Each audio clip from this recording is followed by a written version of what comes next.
Initiée par la Fédération nationale des producteurs d'anacarde de Côte d'Ivoire, cette conférence de presse vient pour faire savoir les inquiétudes des producteurs de noix de cajou face aux difficultés qu'ils éprouvent déjà en ce début de la campagne agricole de 2018.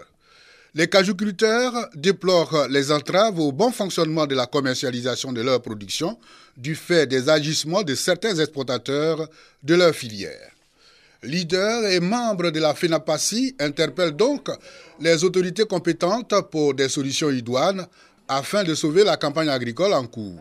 L'État, c'est notre père, le Conseil côtier cadre est notre organe de régulation. Vous voyez que les débats réels même des problèmes producteurs ne peuvent pas se faire là-bas. Il faut que ce soit dans notre chambre à nous, qui est l'OIA, sinon l'interprofession. Pourtant, il est dit, quand tu fais la qualité, tu as un bon prix. Il nous impose que le prix que l'État a donné là, même si tu fais la qualité, c'est sur ce prix-là que nous on peut prendre pour l'instant. Actuellement, il faut le dire, les autres années, en pareille circonstances, on avait déjà vendu presque les 2/3 de la production. Bon, aujourd'hui où je vous parle, c'est seulement les 1/3 qui sont partis. Et comme on sait que la Côte d'Ivoire fait à peu près 750 000 tonnes, ça nous inquiète. Et notre inquiétude est d'autant plus grande, c'est une réalité.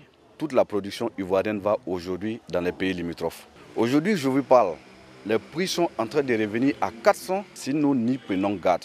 Nous vivons aujourd'hui l'expérience de l'EVA, du café cacao et nous ne voulons pas que cela arrive à l'anacarde.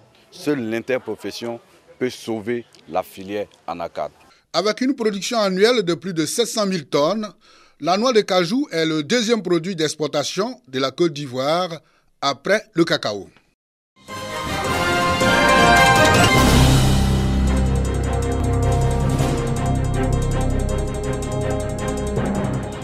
Parcourir de longues distances pour se rendre à l'école ou prendre des cours sous des paillotes, un vieux souvenir pour les écoliers de Ayabo à Bouokro, village de la sous-préfecture de Brobo. Le village bénéficie désormais d'un bâtiment de 4 classes, d'un bureau de directeur tout équipé ainsi que des latrines. Fruit de la coopération ivoiro-japonaise pour améliorer les conditions d'apprentissage des écoliers. Coût de la réalisation, plus de 33 millions de francs CFA.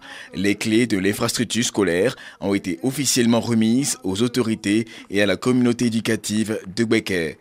Chère population, que cette réalisation fasse l'objet d'une gestion et d'un entretien approprié afin de servir le plus longtemps possible au bénéfice des populations. Les populations reconnaissantes aux donateurs. Monsieur le premier conseiller de l'ambassade du Japon, les populations d'Abokro Ayabo et d'Abouakro vous disent infiniment merci, ainsi qu'au peuple japonais, d'une part, pour ce don inestimable qu'est l'école, et d'autre part, de vous être déplacés personnellement pour venir nous la remettre.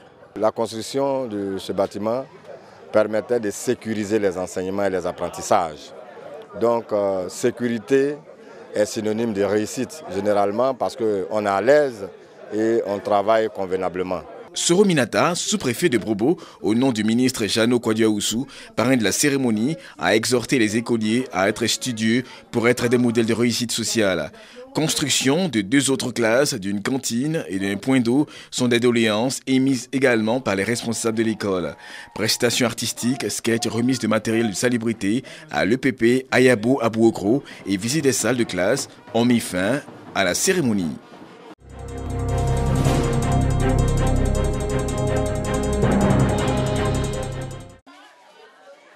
Séance de dépistage gratuit du diabète et de l'hypertension artérielle. L'opération a pour cadre le centre de santé de Koulousson, village de la sous-préfecture de Papara dans le département de Tangrela, région de la Bagoué. L'initiative est au crédit de la mutuelle de développement économique et social de Koulousson, baptisée Dong, termitière en sénoufo, langue du terroir. Nous sommes vraiment fiers, nous sommes vraiment contents du travail qu'ils ont fait pour la construction de l'hôpital. C'est la première fois qu'on a eu ça dans le village. Chacun a apporté sa petite contribution pour qu'on puisse construire ce centre de santé.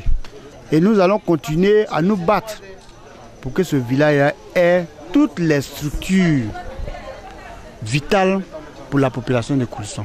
Dans le village de Koulousson, à l'extrême nord de la Côte d'Ivoire, qui fait frontière avec le Mali, Les populations peuvent aujourd'hui accéder avec beaucoup de facilité aux soins de santé depuis la construction de leur structure sanitaire et son ouverture officielle en juillet 2017.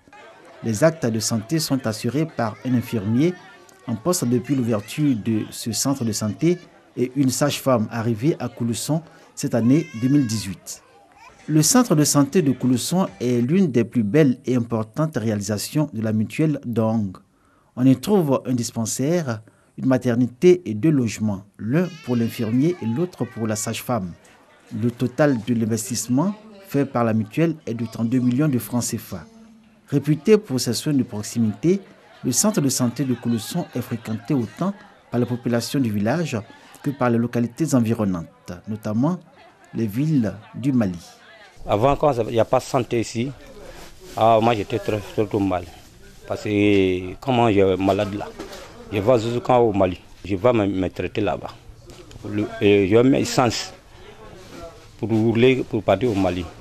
Il va dire non, je ne viens pas ici, il faut partir à Kadiana. Je vais partir à Kadiana. Il dit qu'il faut partir à Bamako. Maintenant, quand moi j'ai maladie, tout près, moi j'ai fait ci pour moi ici. Vraiment, moi je suis trop content. La population de Koulousson dans son entièreté a unanimement instruit la mutuelle de construire un centre de santé, choix opéré entre plusieurs projets. 4 années de dur labeur, 4 années de sacrifices et de dons de soi. Nos parents, comme un seul homme, se sont mobilisés pour réaliser cette infrastructure. Population de Koulousson, applaudissez-vous. Les populations de Koulousson ne cachent pas leur fierté de voir leur village doté d'un centre de santé intégré où l'accueil et l'hygiène sont un bel exemple de gestion de structures de santé qui devraient faire école dans la région de la Bagoué. Honneur aux agents de santé et le personnel qui y travaillent, mais il faut surtout relever l'implication de la mutuelle du village. Depuis l'ouverture du centre de santé Dong a œuvré pour que la population et les agents de santé en poste à Koulousson entretiennent d'excellents rapports et les résultats à ce jour sont satisfaisants. Bravo pour ce que vous faites.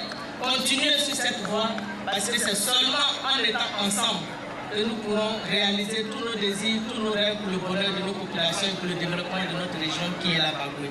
La mutuelle de Koulousson porte les espoirs des populations du village. De nombreux défis à relever par Dong, l'électrification de la localité reste la priorité.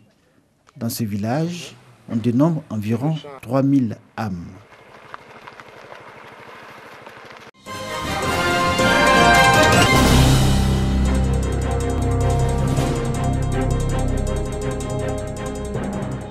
Former les acteurs de la chaîne d'exécution des dépenses publiques sur le système intégré de gestion des finances publiques, SIGFIP. À travers cet outil, la Direction générale du budget et des finances entend optimiser la gestion des crédits budgétaires. Une initiative qui s'inscrit dans le cadre de la mise en œuvre progressive du système dans l'administration publique entamée en 2002. Nous avons eu la tâche facilitée par le fait que c'est des acteurs qui sont déjà dans le SIGFIP. Et donc, ils savaient plus ou moins ce que nous étions en train de faire.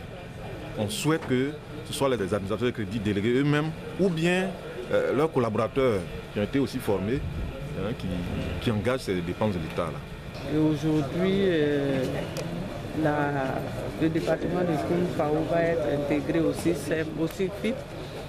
C'est une grande joie pour tous parce que ça va nous éviter les déplacements avec tous les risques que cela comporte.